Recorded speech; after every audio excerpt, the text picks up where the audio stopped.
Hi, this is Rob Polinick of C3 Method. A Patreon member recently asked why in our programming we often perform isolation movements before compound movements. And their example would be overhead presses. The main reason why we do this in our program is to pre-fatigue the targeted muscle. When we do an overhead press, the main target is your shoulder muscles. However, what sometimes people can struggle with is simply getting the weights into place or maybe their triceps fail before their shoulders fail. By performing isolation movements, which are exercises that target just the shoulders, for example, lateral raises, they don't allow other muscles to help out, so you don't get the help from the triceps to do a lateral raise. It's really just the shoulders. That pre-fatigues the shoulder muscle, and then when you go into overhead presses, number one, the main muscle stays the main focus. It will fatigue before other muscles fatigue. And number two, it actually decreases the weight load that you commonly will need to push that main muscle to failure.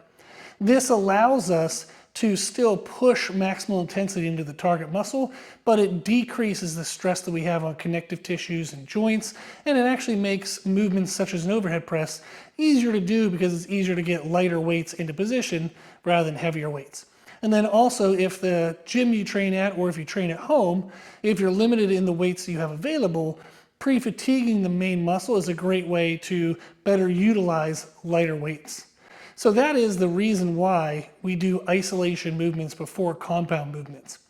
Another question I wanted to address in this video is why, when it comes to smaller muscles like biceps and triceps, we tend not to have as many exercises as we do for bigger muscle groups. Number one is, since they are smaller, they don't need as much volume. And number two, our biceps and triceps are actually involved in other compound movements. For example, with overhead presses, your triceps are actually involved in an overhead press. So although we pre-fatigued our shoulder, and when we do the overhead presses, we know our shoulder fails first, our triceps are still going to accrue fatigue in the overhead press. And then that means we don't need to do as many tricep focused movements since we already achieved pre-fatigue in the overhead press in the compound movements.